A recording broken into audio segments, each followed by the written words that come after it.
જામનગરમાં 7 રસ્તા નજીક જલારામ ઝૂંપડપટ્ટીનું મહાનગરપાલિકા દ્વારા ડેમોલેશન કામગીરી હાથ ધરાતા અસરગ્રસ્તોની મુલાકાતે આવેલા સાંસદ પૂનમબેન માડમ પાપડી તૂટી પડવાને કારણે ધડાકાભેર કેનાલમાં ખાબક્યા હતા। ઈજાગ્રસ્ત સાંસદને લોહીલુહાણ હાલતમાં ખાનગી હોસ્પિટલમાં ખસેડવામાં આવ્યા હતા।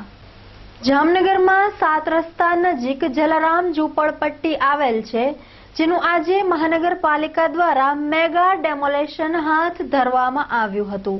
ત્યારે જામનગરના સાંસદ પૂનમબેન માડમ અસરગ્રસ્તોની મુલાકાતે આવ્યા હતા। આ તેજ કેનાલની પાપડી ઉપર ઊભા રહી મહિલાઓની રજૂઆત સાંભળતા હતા, ત્યારે એકાએક પાપડી તૂટી પડી હતી। પાપડી ઉપર ઊભેલા સાંસદ પૂનમબેન માડમ કેનાલમાં મહિલાઓ સાથે ખાબકી ઈજાગ્રસ્ત પૂનમબેનને પોલીસ ફાયરના કર્મચારી અને લોકોએ કેનાલમાંથી લોહીલુહાણ હાલતમાં કાઢ્યા હતા। તેમાં તેમને માથામાં, હાથમાં અને પગમાં વગેરે જગ્યાઓએ ઈજાઓ પહોંચી હતી।